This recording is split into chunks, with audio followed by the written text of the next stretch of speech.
menutupiku dengan sayapmu. Naungiku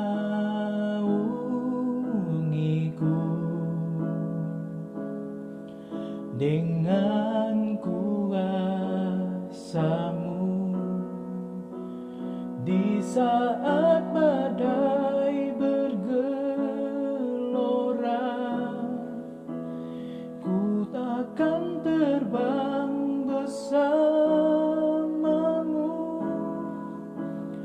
Bapa, Kau Raja atas semesta. Ku tenang sebab Kau Allahku.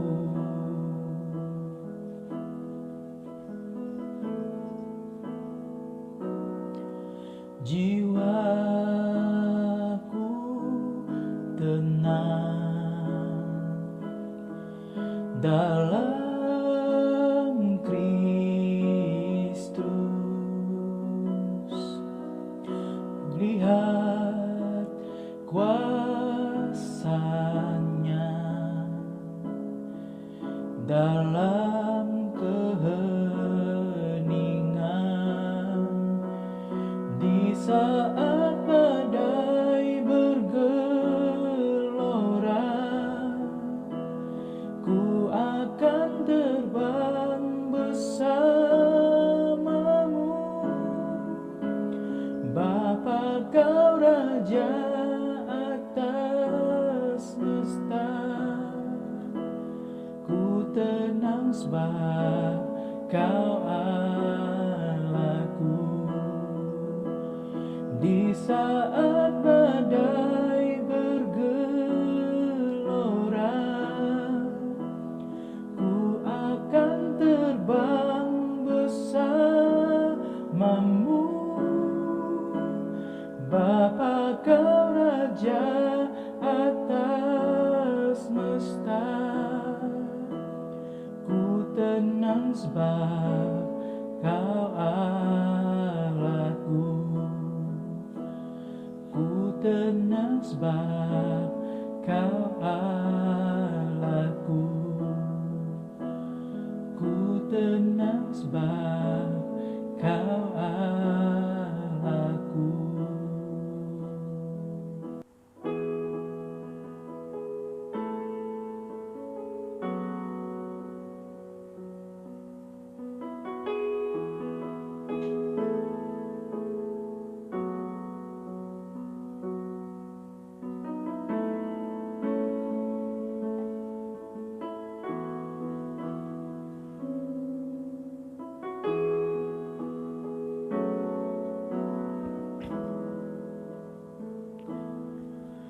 Ku ada sebagaimana ku ada,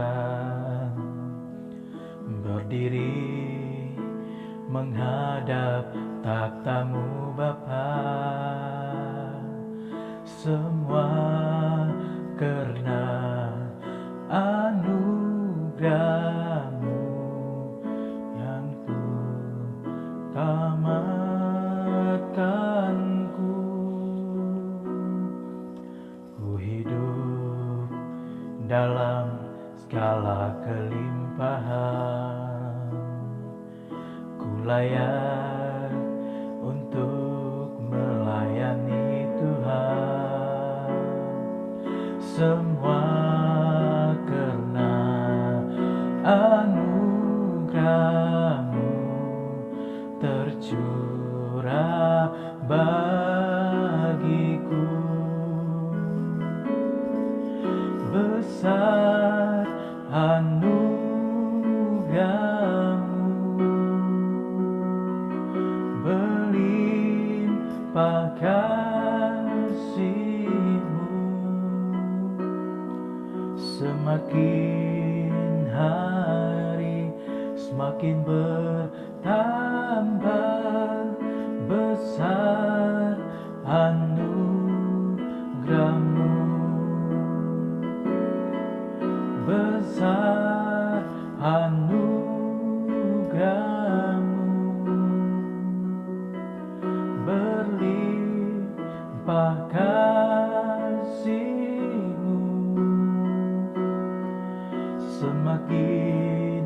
hari semakin bertambah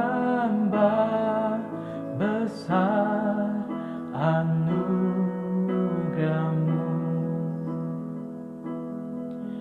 besar anugerahmu,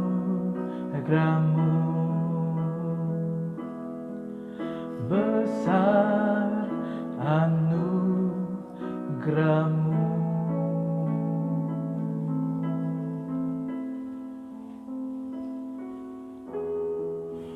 Haleluya, shalom dan pujian syukur kita naikkan hanya bagi Tuhan kita Yesus Kristus.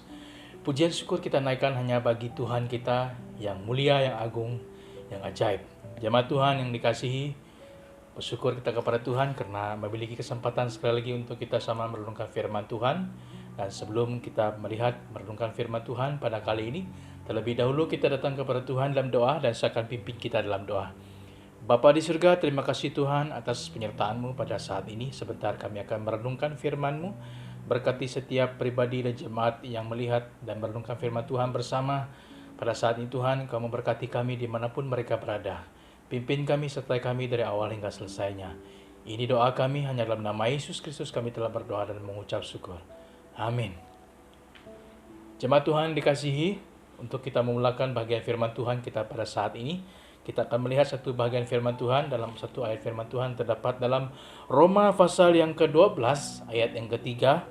Roma 12 ayat yang ketiga berkata begini, berdasarkan kasih karunia yang telah dianugerahkan kepadaku, aku berkata kepada setiap orang di antara kamu, janganlah kamu memikirkan hal-hal yang lebih tinggi daripada yang patut kamu pikirkan, tetapi hendaklah kamu berfikir begitu rupa sehingga kamu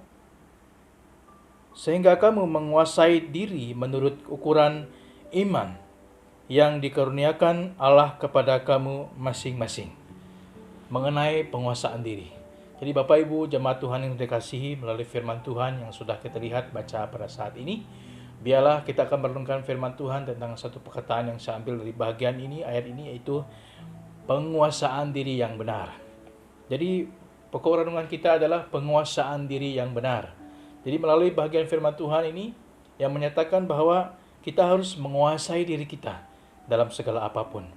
Jadi ada begitu banyak orang percaya kepada Tuhan yang gagal dalam kehidupan mereka, yang tidak menguasai diri mereka. Ketika mereka berhadapan dengan masalah, mereka tidak dapat menahan diri mereka sehingga masalah itu hidup dalam kehidupan mereka dan mereka tidak boleh keluar. Dan juga ada setengah jemaat ataupun setengah anak Tuhan, setengah orang Kristen bahkan yang belum percaya kepada Tuhan, mereka tidak dapat menahan kehidupan mereka dan menguasai diri mereka sehingga mereka terbelenggu dengan dosa, dengan kehidupan mereka, dengan apapun kehidupan mereka yang mereka hadapi. Kalau kita lihat di sini adalah apa yang kita akan perhatikan, yaitu rahasia supaya kita dapat menguasai diri dalam segala hal. Jadi apakah rahasia itu? Jadi terbentuk dalam kehidupan kita, kita harus menguasai hidup kita, kuasai diri kita. Kita dapat menahan diri kita dalam segala apapun.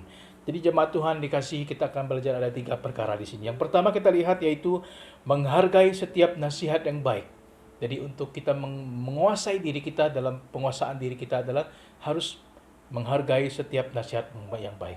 Banyak nasihat diberikan, ada bentuk nasihat yang begitu menyenangkan, ada nasihat yang begitu membuat hati kita sehingga kita merasa susah untuk menerima. Bahkan ada nasihat yang membuat sehingga kita meragukan pemikiran kita. Yang mana kita akan pilih? Kadang-kadang nasihat yang kita dengar mungkin dia merasakan kita tidak senang mendengarnya, tetapi sebenarnya untuk membangun dan membentuk diri kita, dan kita harus ikuti dan dengar walaupun dia susah untuk kita terima. Itu satu perkara yang baik untuk kita hadapi, yaitu menghargai setiap nasihat yang baik. Jadi kalau kita lihat nasihat yang baik bermanfaat dalam satu bagian firman Tuhan, Amsal pasal 19 ayat 20, dengarkanlah nasihat dan terimalah didikan supaya engkau menjadi bijak di masa depan. Dengarlah dan kita harus terimalah didikan supaya engkau menjadi bijak di masa depan. Kita harus mendengar nasihat, kita harus menerima nasihat, kita harus melihat kepada apapun yang dinasihatkan kepada kita. Kalau kita mendengar dan juga menerima nasihat itu dengan cara yang baik, kita akan terima dia dengan cara yang baik. Kalau kita mendengar nasihat itu dengan cara yang tidak baik dan menerima dengan cara tidak baik, maka hal yang tidak baik akan berlaku dalam kehidupan kita. Nah, benar jemaat Tuhan, Bapak Ibu Saudara dikasihi Tuhan. Kalau kita lihat akibatnya, bagi orang yang mengabaikan nasihat yang baik, begitu baik nasihat diberikan tetapi dia mengabaikannya. Kalau kita lihat dalam satu Raja-Raja pasal 12, kalau kita lihat tentang Raja Rebiam yang ditinggalkan oleh rakyatnya dan kerjaannya, yaitu kerjaan Israel terpecah. Karena tidak mendengar nasihat yang baik, tidak mendengar nasihat yang diberikan. Tetapi kalau kita lihat, bagi orang yang mendengar nasihat yang baik, dan orang itu akan menerima perkara yang baik yang dihadapi. Tetapi bagi orang yang mengabaikan nasihat itu, hanya mengindah tak indah, hanya melihat kepada kehidupannya sendiri, tidak mau mendengar orang lain, nasihat orang lain. Kadang-kadang nasihat itu membentuk kita. Kadang-kadang ada nasihat yang memberikan satu nasihat yang baik dalam kehidupan kita, sehingga kita dapat maju dalam kehidupan kita. Melalui nasihat yang baiklah kita akan dapat berhadapan dengan situasi yang besar. Dan Bapak Ibu Saudara dikasihi Tuhan, nasihat yang baik dan nasihat yang sangat penting dan juga yang sangat berguna. Kalau kita lihat dalam Ibrani pasal 3 ayat 13, tetapi nasihatilah seorang yang akan yang lain setiap hari selama dapat dikatakan hari ini, supaya jangan ada di antara kamu yang menjadi tegar hatinya karena tipu daya dosa. Jangan di antara kamu yang tegar hatinya dengan tipu daya dosa. Kalau kita melihat dalam kehidupan kita pada hari ini, harus menasihat yang baik. Harus menasihatilah seorang yang lain. Jadi firman Tuhan menjelaskan kepada kita saling menasihati. Karena nasihat itu akan mendorong kita, akan membuat kita hidup semakin semangat hidup di dalam Tuhan. Nah, jemaat yang saya kasihi, hidup kita pada hari ini adalah hidup yang senang menerima nasihat dan menguasai diri kita. Karena kita dapat menguasai pribadi kita dan dengan nasihat yang baik, dengan nasihat apapun bentuknya, dan kita akan dapat menguasai hidup kita yang kita hadapi pada hari ini. Jadi kalau kita lihat nasihat yang mengajar kita adalah nasihat yang baik daripada firman Tuhan. Kata firman Tuhan, nasihatilah satu dengan lain. Nasihat melalui kata firman Tuhan. Firman mengajar kita harus menasihati sesama kita dengan cara mendorong, memberi dorongan kepada mereka, memberi kata-kata nasihat yang baik yang untuk memberi semangat kepada mereka. Jadi jemaat yang dikasihi, untuk itu kita harus saling menasihati. Nah, rahasia untuk kita dapat menguasai diri kita adalah kita harus menghargai setiap nasihat yang baik. Karena nasihat itu sangat penting bagi kehidupan kita. Mungkin orang-orang tua kita dahulu ataupun orang-orang pemimpin kita menasihatkan kita, dan kita harus menasihati yang baik. Nah, kadang-kadang kalau kita menerima nasihat, kadang-kadang nasihat itu mungkin kita memikirkan nasihat itu tidak baik, tapi sebenarnya di sebalik yang kita lihat pada saat itu yang memberikan satu kebaikan dalam kehidupan kita. Ya, jemaat Tuhan, Bapak Ibu Saudara dikasihi, kalau kita lihat, itulah yang pertama kita lihat, harus menghargai dengan apapun nasihat yang diberikan kepada kita. Itulah kita dapat menahan dan menguasai hidup kita. Dan jadi yang kedua kita lihat adalah rahasia untuk supaya kita dapat menguasai hidup kita, yaitu mengendali pikiran kita. Yaitu mengendalikan pemikiran kita. Harus melihat kepada pemikiran kita. Jadi pemikiran ya dapat mempengaruhi sifat manusia. Karena dari pemikiran kita inilah perkara yang akan berlaku dalam kehidupan kita. Pemikiran kita akan memikirkan sesuatu. Pemikiran kita akan melaksanakan sesuatu. Sebelum kita melaksanakan sesuatu, kita harus memikirkannya dalam apapun keadaan. Dan Bapak Ibu Saudara dikasihi Tuhan, rahasia untuk kita dapat menguasai diri kita adalah untuk kehidupan kita pada hari ini harus mengendalikan pemikiran kita. Pemikiran kita yang dapat mempengaruhi sifat manusia kita. Dalam 1 Korintus pasal 13 ayat 11 berkata, ketika aku kanak-kanak, aku berkata seperti kanak-kanak. Aku merasa seperti kanak-kanak. Aku berpikir seperti kanak-kanak. Sekarang sesudah aku menjadi dewasa, aku meninggalkan sifat kanak-kanak itu. Itu kata firman Tuhan menjelaskan, ketika hidup kita seperti seorang anak-anak, sifat kita seperti anak-anak, dan segala apapun seperti dengan cara anak-anak. Dan setelah kita hidup dewasa dan percaya kepada Tuhan, kita sudah meninggalkan sifat itu. Ya benar Bapak Ibu Saudara dikasihi Tuhan, kalau kita memiliki anak dan anak kita bertumbuh dari kecil, dan kita akan melihat sifat mereka, dan mereka setelah dewasa barulah kita lihat apa sifat mereka sebagai seorang anak yang sudah menjadi dewasa. Jadi kalau kita lihat kata firman Tuhan di sini adalah harus memikirkan pemikiran yang dewasa. Nah, kadang-kadang manusia kita memikirkan seperti pemikiran anak-anak, seperti pemikiran yang masih belum mengetahui sesuatu. Padahal sebenarnya kehidupan kita sudah cukup usia dan sudah kita umur dewasa dalam kehidupan kita. Secara rohani kalau kita lihat kehidupan kita sudah maju dan matang di dalam Tuhan. Dan tidak perlu lagi seperti kata istilah firman Tuhan itu, makanan-makanan yang lembut dan hanya bubur saja tetapi makanan yang keras. Oleh itu kita harus melihat dalam kehidupan kita, harus memikirkan pemikiran seperti orang dewasa. Juga kalau kita lihat orang yang selalu berpikiran positif, selalu disertai Tuhan. Nah, kita akan melihat di sini adalah pemikiran positif.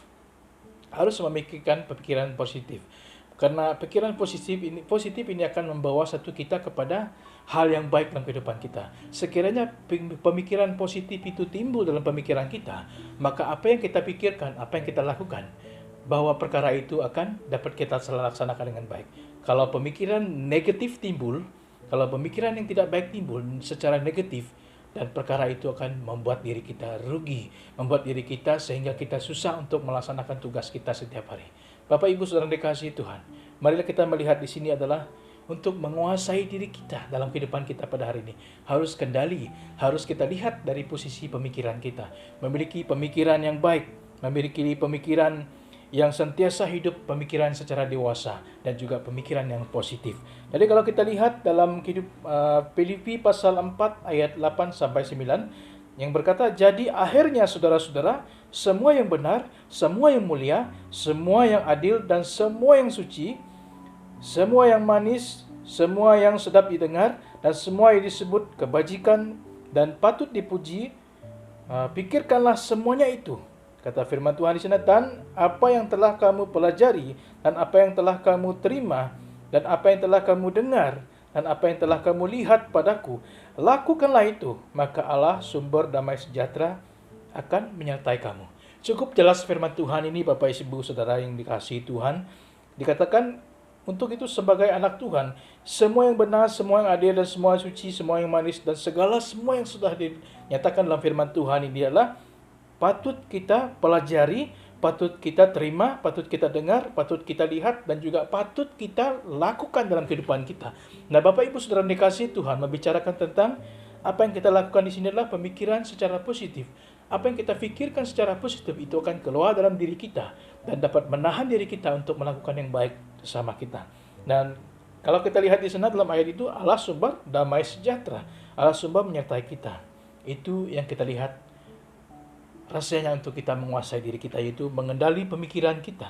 Dan kita harus mendengar, kita harus melihat, kita harus melakukan apa yang dikatakan firman Tuhan di sana. Pemikiran yang baik, pemikiran yang positif, dan akan membawa kita maju dan semangat terus di dalam Tuhan. Yang ketiga, yang terakhir kita lihat di sini adalah rahasia untuk menguasai diri kita, yaitu kita menggunakan iman kita dengan iman yang benar. Menggunakan iman dengan yang benar. Menggunakan iman dengan benar. Yaitu kalau kita lihat bertindak luar iman menyebabkan orang berdosa. Bertindak secara luar menyebabkan orang berdosa. Roma pasal 14 ayat 23 berkata begini, tetapi barang siapa yang bimbang, kalau ia makan, ia telah dihukum karena tidak melakukan berdasarkan iman. Dan segala sesuatu yang tidak berdasarkan iman adalah dosa. Jadi kalau kita lihat segala sesuatu yang tidak berdasarkan iman adalah dosa. Bapak Ibu Saudara dikasihi Tuhan. Kalau kita lihat, kita harus menggunakan iman kita yang benar. Kadang-kadang kita memiliki iman yang daripada Tuhan itu, kita masih ragu-ragukan iman kita. Kita tidak menggunakannya dengan benar, dan sehingga kita merasakan sesuatu itu seperti kata firman Tuhan di sana, ada keraguan, dan sehingga kita merasakan iman kita sudah hidup, mati. Hidup, mati. Nah, kadang-kadang iman kita seperti meter, dia naik turun, naik turun. Bapak Ibu jemaat Tuhan yang saya kasihi, kita tidak perlu seperti meter, kita tidak perlu seperti apa yang dinyatakan dalam hal dunia pada hari. Kita harus iman kita tetap dan benar di hadapan Tuhan. Jadi kalau kita lihat mulai firman Tuhan di sini adalah berdasarkan segala sesuatu yang tidak benar, tidak berdasarkan iman adalah dosa. Jadi menyatakan bahwa kita harus memiliki iman yang benar, menggunakan iman yang benar untuk kita menguasai diri kita dalam segala perkara yang kita hadapi dalam dunia ini adalah kita harus menggunakan iman kita benar. Karena apabila perkara itu datang yang menghantui hidup kita, apabila dosa itu datang, apabila kuasa jahat, kuasa iblis, segala macam yang tidak baik itu datang dalam kehidupan kita, Dan untuk kita menguasai diri kita, lepas daripada perkara itu adalah kita harus menggunakan iman kita dengan sungguh-sungguh. Kita percaya bahwa kita dapat lepas. Kita percaya bahwa kita dapat bebas dari segala apapun yang kita hadapi pada hari ini. Nah, jemaat Tuhan, Bapak Ibu Saudara dikasihi, kita harus melihat bagaimana hidup kita menguasai diri kita dengan benar dalam kehidupan kita adalah kita harus menggunakan iman kita yang benar. Iman yang kita miliki daripada Tuhan. Iman yang sungguh-sungguh. Seperti mana kita beriman percaya kepada Tuhan. Kita inginkan sesuatu supaya kita dapat dibebaskan hidup tenang dan juga percaya kepada Tuhan. Dan juga demikian kehidupan kita. Untuk menguasai diri kita, kita harus menggunakan iman yang benar. Karena iman yang benar adalah iman daripada Tuhan. Jadi kuasailah diri kita dalam segala apapun keadaan. Nah, jemaat Tuhan dikasihi. Rahasianya untuk kita dapat menguasai diri kita dalam segala apapun yang kita hadapi dalam dunia ini adalah kita sudah belajar 3 perkara ini. Yang pertama tadi itu menghargai setiap nasihat yang baik dan juga mengendalikan pemikiran kita dengan secara pikiran positif dan juga harus menggunakan iman yang benar, iman yang sungguh-sungguh, iman yang membawa pengharapan kepada Tuhan. Iman yang sungguh-sungguh dan juga kita percaya bahwa Tuhan akan terus melakukan sesuatu perkara yang baik, yang mukjizat yang baik dalam kehidupan kita.